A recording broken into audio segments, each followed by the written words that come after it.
Saya interupsi sedikit. Saya ingin mengakademiskan dikit ya. Jadi ada dua hal aja yang dijelaskan Pak Muzamil. Nanti beliau mohon ngasih tambahan mengenai aku tambahkan kebunmu tadi, yang surat Hud tadi. Jadi gini teman sekalian, aslinya kalimatnya kalau pakai tidak sastra itu wabtaghi ad-darul akhirah fima atakallah wala tansa nasibaka minadnya, sama dengan assalamu warahmatullahi wabarakatuhu alaikum, aslinya begitu.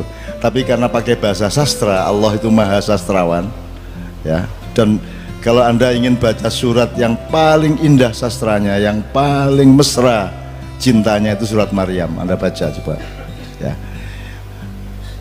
Maka karena pakai bahasa sastra, maka assalamualaikum koma warahmatullahi wabarakatuh. Ini juga gitu, wabtaghi fima atakallahu darul akhirah. Aslinya, bukan aslinya, maksudnya kalimat lugunya wabtaghi darul akhirah fima atakallahu, ya, fima atakallah wala tansa nasibaka minad dunya. Ini yang ingin saya tekankan kepada teman-teman mulai hari ini. Anda itu jangan salah kalkulasi terhadap hidup Anda. Jadi ini nomor satu, Anda jangan memprimerkan yang sekunder, jangan mensekunderkan yang primer. Jangan mengkakikan kepala, jangan mengkepalakan kaki, gampangannya gitu. Nah, kalau melihat perintah Allah, kata Muzamil itu perintah wabtaghi, itu perintah bukanlah anjuran. Carilah dimensi akhirat, gitu ya. Carilah tujuan akhirat di dalam atau pada apapun yang Allah berikan kepadamu. Dikasih duit didoleki akhirate, kayak bojo doleki akhirate, kayak penggawean doleki akhirate, itu maksudnya begitu. Jadi yang harus diprimerkan adalah pencarian Jakarta atau akhirat tadi itu. Nah, Pak Muzamil memberi kalkulasi yang luar biasa. Lho kowe iki rasa cita-cita Pekalongan, wong kowe iki Jakarta, Pekalongan mesti keliwatan, kata Pak Muzamil. Gitu ya. Ini juga satu tadabbur yang luar biasa. Nah, jadi teman-teman sekalian, sekarang kan nek kowe krungu bapakmu mbahmu menasihati kan kualik. Le nyambut gawe sing sregep, golek urip sing kepenak, dadi wong. Angger ojo lali salat, ngono ta. Jadi akhirat itu ojo lali, padahal Allah perintahnya adalah jangan lupa pada nasibmu di dunia, tapi yang kamu cari adalah akhirat. Nah, kenapa ini sebenarnya orang juga ngerti juga sih aslinya dalam nalurinya, kenapa ini tidak dilakukan oleh manusia, kenapa manusia tidak percaya diri untuk melakukan perintah Allah ini? Karena manusia itu salah hitung. Dipikirnya kalau Anda mencari Allah, ridhollah, akhirat, Anda rugi secara dunia. Anda mau perbandingkan dunia dan akhirat. Nek kue golek akhirat, kue rugi dunia. Nek kue golek dunia, rugi akhirat. Salahnya di situ. Padahal Pekalongan yang disebut dunia tadi adalah bagian dari perjalanan Semarang ke Jakarta. Jadi kalau Anda mencari akhirat, itu Anda bukan hanya tidak rugi dunia, dapat tambahan dunia. Dapat tambahan seumur hidup. Tadi saya cerita banyak di layatan, di takziah tadi kepada Pak Muzamil mengenai hidup saya sejak kecil. Saya tidak peduli, saya tidak sedih diusir dari pesantren Gontor, saya tidak sedih dikeluarkan dari sekolah dan seterusnya. Saya tidak pernah frustrasi karena masalah-masalah keduniaan. Ayah saya meninggal dunia pada umur 49 tahun dalam keadaan rumah kami, tanah kami semua sudah bukan milik kami. Hutang kita sudah, kalau sekarang mungkin miliaran ya. Dan kita tidak mungkin mampu membayar. Ayah saya punya anak 15, saya nomor 4 ya. Tapi kami tidak pernah frustrasi, pokoknya kita menjalankan apa yang harus kita jalankan. Dan akhirnya bisa. Normalnya kalau saya pakai kalkulasi dunia, begitu ayah saya meninggal, sertifikat hilang, rumah hilang, semua hilang, dan ibu saya dengan bayinya hanya tidur di atas tikar dan tanpa bantal. Jangankan kursi, jangankan kayu, jangankan almari, semua sudah dijual untuk makan. Tinggal tikar dan sewek. Jadi kalau berdiri seweknya tinggal gendong anak, nek turu ya seweke dienggo bantal. Itu ibu saya. Tapi saya tidak pernah mengalami frustrasi dengan keluarga saya dalam keadaan semiskin kayak apapun. Karena miskin dan kaya itu tidak dengan kalkulasi seperti Anda menghadapi dunia. Sing ngarani ngono ki melarat sapa? Sing ngarani nek duwe mall ki sugih ki sapa? Wong kan duwe mall siji isih kepengin loro berarti melarat dek isih kepengin meneh. Lagi niki ra duwe apa-apa malah ora pengen apa-apa. Gitu loh. Karena saya sudah cukup, semuanya sudah cukup. Jadi tolong logika dan kalkulasinya dipikirkan lagi, bercermin, menimba dari cermin tadi itu, dipikirkan lagi. Contohnya Pak Muzamil sudah mengatakan maknya, teman-teman sekalian. Coba ini redaktur maknya sebenarnya sudah mengumpulkan teman-teman penulis untuk mendata saja. Anda tahu sekarang maknya itu di mana-mana, di Kalimantan, di Korea, di Batam, di Lampung, di Jawa Barat, di banyak kota, di Jawa Tengah, Jawa Timur, banyak sekali. Saya tidak mengatakan itu keberhasilan. Ada orang ngelompok kayak ngene iki nganti jam 3 esuk, itu tidak mungkin ciptaan manusia. Jadi jangan pernah mengatakan copyright Ma'iyah adalah M. Ainun Najib. Tidak, saya tidak mampu bikin Ma'iyah. Jangankan bikin, mencita-citakan atau memimpikan, membayangkan pun tidak berani saya, bahwa akan ada orang duduk di hadapan saya jam 9 malam sampai jam 3 pagi. Siapa berani mimpi seperti itu? Nabi Nuh saja 900 tahun hanya dapat berapa orang Pak Musa? Sekitar 80 orang. Iki 100 tahun mendahne kuwemu balike. 100 tahun bayangke kuwi berarti 9 tahun untuk siji. 90 tahun. Enggak ya?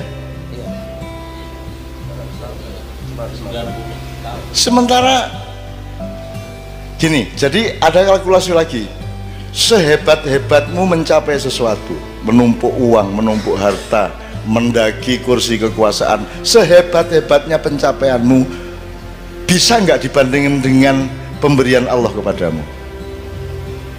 Kalau ibarat semua pencapaian hidup manusia itu setetes air, maka pemberian Allah kepadamu adalah 7 air lautan yang tidak pernah kering, meskipun kamu makan dan kamu minum terus menerus. Jadi sehebat-hebat apa yang bisa saya capai di dunia, sepinter apapun, sedahsyat apapun saya ini, tapi tidak bisa mencapai 0,1% dibanding yang Allah kasih kepada saya. Contohnya Ma'iyah ini. Dan ini hanya salah satu. Kita sudah mendata macam-macam yang Allah kasih kepada saya, ya. Meskipun saya tidak boleh memakannya sendirian, dan Anda memakannya beramai-ramai seluruh dunia. Aku dhewe ra wani gawe kaya ngene iki sapa? Aja meneh kok Ma'iyahan orang nganggo panggung. Ora ana wong sak donya Mas, acara kok langsung dep-depan ngene iki, ora ana. Tur ora ana hiasane kek opo kek ora ana. Ora ana kembang pot ning kene apa ora ana. Kita ini tidak macak, kita ini tidak berlagak. Sekarang ini kan Indonesia diisi wong sing macak gagah, macak alim, macak apik, macak merakyat, padahal tidak. Betul enggak? Macak ayu berarti ora ayu, macak ganteng berarti ora ganteng, macak sugih padahal berarti miskin. Dan sekarang macak-macak semua. Nah teman sekalian, Anda lihat Gambang ini berapa tahun? 18 tahun. Mau coba syafaat 19 tahun. Kenduri cinta 17 tahun. Dan lain-lain dan lain-lain. Padang bulan yang mengawali ini semua itu sudah 25 tahun. 25 tahun. Anda bisa hitung. Sekarang Anda minta tolong teman-teman IO atau akuntan, hitung biayanya. Tidak usah biaya seluruh Ma'iyan, biaya perjalanan saya. Biaya perjalanan saya untuk Ma'iyan selama 25 tahun ini. Bensinnya berapa, sangunya berapa, sak piturute. Pernahkah kita mikirin biaya itu? Pernahkah kita? Allah kasih semuanya. Allah memberi orang jurono udan duit ya orang, tapi melalui cahaya yang disinarkan kepada hatimu, sehingga ada sing urun di kaca itu ono sing ben kaca nggawa karpet. Coba jadi karpetnya kaca itu oke banget, kisah-kisah tadi agen karpet di Maya karena dia bersyukur. Dan kalau ini yang kelihatan mata aja luar biasa rahmat Allah yang saya tidak mungkin mampu membuat, teman-teman sekalian, tidak mungkin ya. Belum lagi yang aneh-aneh, jamaah ma'iyah yang bukan jamaah ma'iyah langsung itu jumlahnya mungkin 1000 kali lipat daripada jumlah jamaah ma'iyah yang saya bisa lihat. Dan yang namanya YouTubers itu, ya Allah, kuwi ya wong Jawa, ya wong Batak, ya wong Sunda, ya wong Madura, ya Cina, ya bule, ya wong Arab, ya Sunni, ya Syiah, macam-macam, ya congklang, segala macam. Mereka jamaah maya, termasuk kiai-kiai. Dan ada yang anak dari Semarang kalau tidak salah, Semarang apa Solo, itu makyahan ke Jombang itu naik motor sendirian, dan dia masih SMA kelas 2 beragama Katolik. Kalau Anda lihat makyahan di mana-mana banyak anak-anak kecil ikut, dan mereka tidak tahu kue kurungono cacile. Wah, orang tahu tak? Orang tahu. Pernah kamu melihat ada makyahan pakai penjagaan keamanan? Al-Bansur wal Kokam? Tidak pernah ada. Saya hormat kepada teman-teman Banser, Kokam, Satgas PDIP dan seterusnya, tapi di Ma'iyah ini kita tidak mengancam siapapun sehingga tidak perlu ada yang menjaga, karena kita yang akan menjaga semuanya. Dan penjagaannya tidak karena kehebatan silat Anda, penjagaannya karena Anda kesini ini untuk mencari Allah dengan hati yang penuh keikhlasan. Maka itu adalah keamanan yang seaman-amannya. Terakhir, tolong teman-teman ikut mendata, Mas. Saya itu tiap hari, ya Allah, saya tuh sampai kadang-kadang tidak berani berdoa loh. Lah kurang apa tuh Gusti Allah ngasih saya itu? Saya lihat orang jilbaban, aku merasa swarga kui. Karena dulu saya memperjuangkan jilbab habis-habisan. Pak Ilyas tahulah bagaimana dulu tidak ada orang pakai jilbab. Sak kota belum tentu orang 5 pakai jilbab. Dan saya memperjuangkan dengan keliling puisi dan drama lautan jilbab. Kowe iso mbayangke Indonesia dadi lautan jilbab. Saiki lautan ora? Lautan jilbab. Aku biyen kok wani ya ngomong lautan. Mongko kudune jedeng wae ra wani aku. Siapa yang ngasih aku kata lautan itu? Dan sekarang kalau aku melihat toko-toko Anissa opo-opo, kuwi buatine sugih dodol jilbab, dodol barang-barang Islam.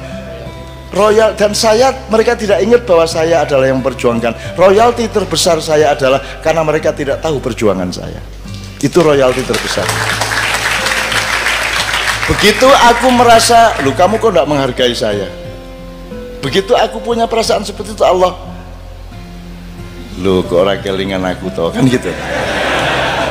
Di Jogja itu di Jalan Ahmad Dahlan itu, Mas, ada deretan warung-warung oseng-oseng mercon.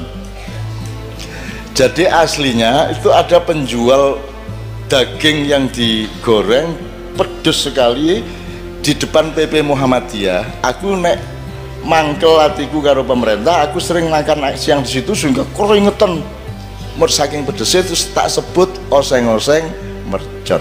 Akhirnya koran-koran menulis oseng-oseng mercon. Akhirnya saiki Cino-Cino kabeh dodol oseng-oseng mercon, dan mereka tidak tahu bahwa saya yang ngasih nama dan saya yang mengumumkan warung ini tadi. Dan saya jaga jangan sampai mereka tahu.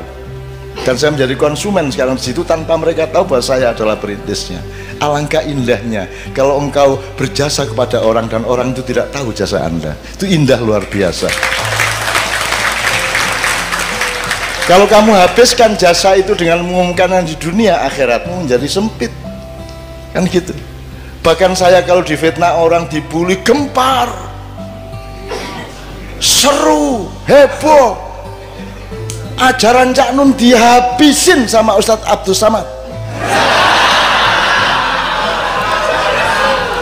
Jadi beratus-ratus adu domba, pembulian, motong-motong omongan saya, memanfaatkan untuk kepentingan ini, kepentingan itu, teman-teman sekalian, tidak pernah aku sakit hati kepada itu semua. Tidak pernah aku sakit hati, karena aku mendapat rizki dari Allah dengan semua kejahatan kepada saya itu. Dengan saya menjadi berbuat baik ialah memohonkan maaf dan ampun kepada Allah kepada orang-orang yang jahat kepada saya. Api orang jaluk ke ngapura wong, mereka jahat membuat saya berbuat baik, memohonkan ampun kepada mereka. Jadi jangan pernah khawatir kepada balas dendam saya.